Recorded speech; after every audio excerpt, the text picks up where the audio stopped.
بسم الله الرحمن الرحيم الحمد لله رب العالمين وصل اللهم وسلم وبارك على نبينا محمد وعلى آله وصحبه ومن اهتدى بهديه وسار على نهجه إلى يوم الدين وحلقتين اللحاد أحكام تصومك وعنكسو قادنينا حكم المسافر في الصوم qofka musaafirka xukunkiisa soonka qofka musaafirka ee safarka ku dhex jira safraya xukunkiisa ku aadan soonka Allah tabaaraka wa ta'ala wuxuu yiri faman kana minkum mariidan aw ala safarin fa'iddatun min ayamin ukhra qofka musaafirka iyo qofka mariidka aba waxay soomayaan maalmo kale yacni soonka haddii soonka dhexdiisa qofka uu safar ku jiro ou safar galay soonka inuu furo maalmo kale uu soo qadeeyo ayaa rabbi tabaaraka wa tacaala ruksadaasi u siiyey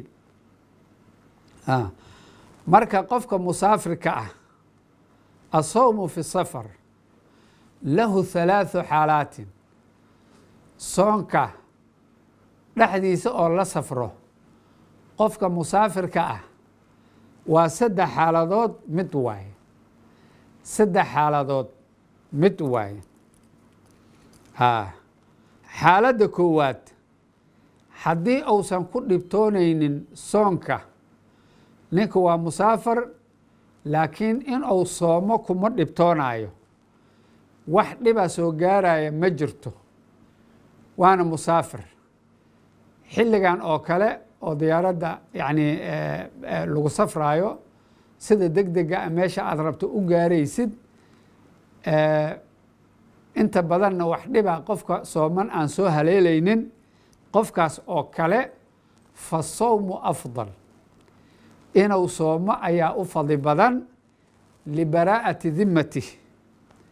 libaraa'ati dimmati in yacni waajibaadkii lagu lahaa ou iska beri yeelo wixii waajibaadkii saarnaa inuu iska beri yeelo darteeda haddii qofka musaafirka ah yacni safarka dhexdiisa inuu soomo wax mashaqaa iyo dhibaato aan soo gaaraynin waxaa u fadli badan inuu soomo libaraa'ati dimmati yacni si waajibaadka saaran yacni uu uga dhaco waay walahu lxaq an ya'khuda aruksa laakiin wuxuu xaq u leeyahay bacdamaa uu yahay musaafir qofka musaafirka ana rabbi tabaaraka wa tacaala uu u rukseeyey inuu afuro maalmo kale uu soo gudo wuxuu xaq u leeyahay qofkaas soonka yacni qofka musaafirkaa soonka dhexdiisa amba dhiba soo gaaro amba yousan soo gaarin inuu ruksada qaato walahu lxaq an ya'khuda aruksa inuu qaato waa xaaladda koowaad ee qofka musaafirka ah xaaladda labaad inuu ku dhibtoonaayo yacni dhib yar inuu ku dhibtoonaayo idaa shaqa calayhi soomka inuu dhibaayo falfidru afdal inuu afuro ayaa u fadli badan waalqadaa'u fii ayaamin ukhar maalmo kale oo bisha soon yacni ka baxsanna ou maalmaha soonka dhexdiisa ou afuray ou iska soo gudo waa xaaladda labaad ee qofka musaafirka ah soonka waa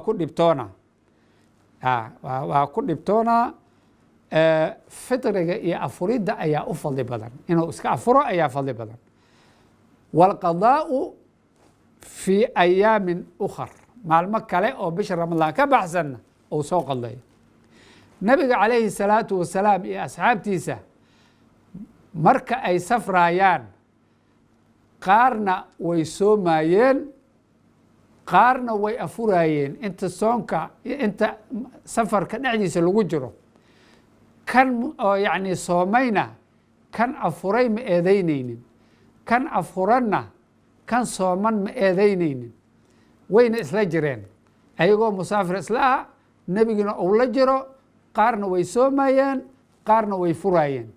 kuwa soomaya yacni waajibka iska ridaayeen, kuwa aan soomaynin oo afuranna ayagana ruksada ilaahay siiyey ayay qaateen. waa xaaladda labaad.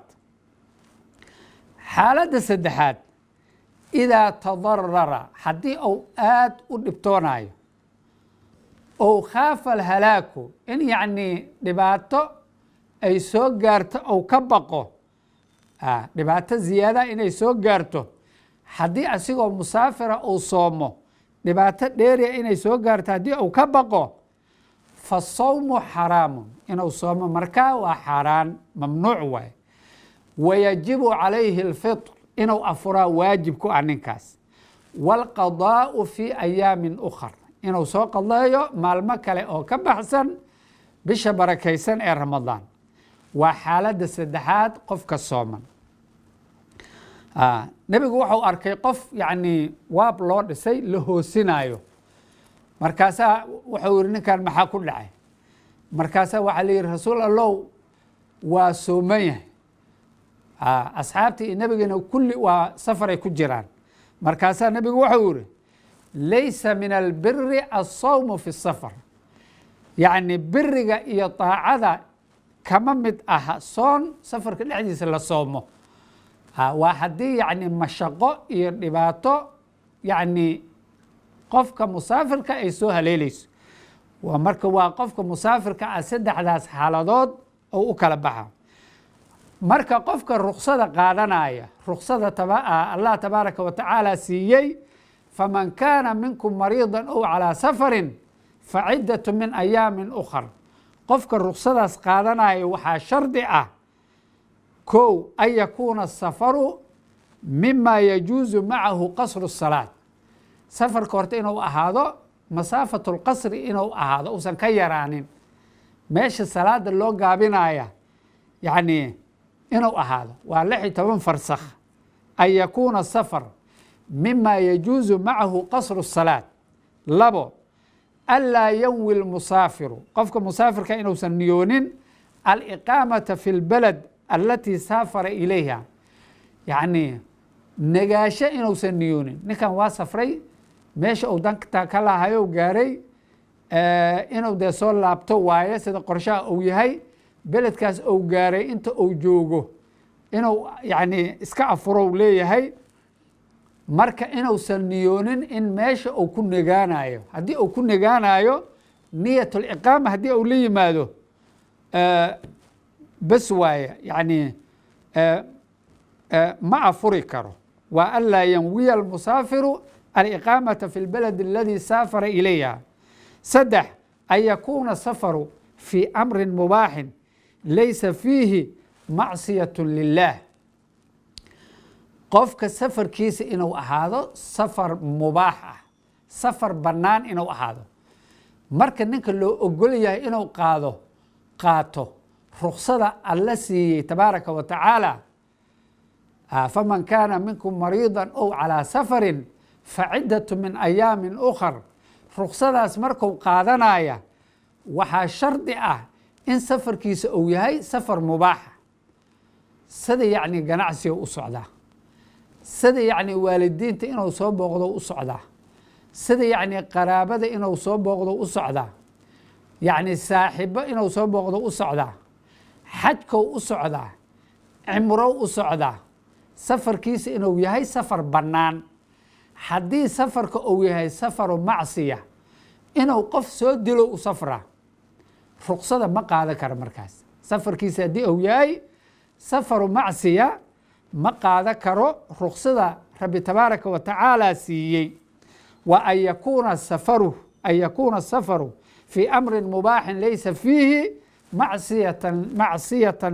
macsiyatu lilaahi tabaaraka wa tacaala.